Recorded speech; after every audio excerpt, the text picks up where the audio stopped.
So red is a colour. We've discussed colours before. We discussed the colour blue before. We did. Noted at that time that some languages don't have a word for the colour blue. Well, red is kind of the opposite of that, because the study of languages has suggested that as languages develop, the first thing they develop in terms of words is a distinction from light and dark or black and white. And almost always the next colour that gets a word is red. Right. Why? I don't know, but I mean, it's an important colour. You've got blood, you can see it. Berries, poisonous things are often red. Danger. You know, these are all things you need to know about in the world. So I guess it's not surprising that you have a word for that before you have a word for anything else. Also, interestingly, it's also the first colour that was used by early man artists. Oh, okay. Ochre. Exactly. Red ochre and iron oxide would be available. So cave paintings and things often have red colour because that's available material for that painting. But also, if you find yourself on the Atlantic Ocean and you see a ship flying a red flag at the stern with a Union Jack in the canton or the top left corner, that is what's known as a red ensign. So a red ensign is also known as a red duster sometimes. It actually has a white stripe on the hoist side, but you can't really see it because the flagpole is normally white. A red ensign, by the way, is the ones who usually die in Star Trek first.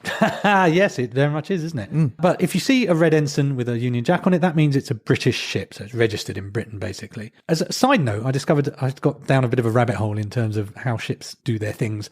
Flags are worn by a ship but flown by the owner. So the captain will fly a red ensign, but the ship wears a red ensign. Yeah, that makes sense.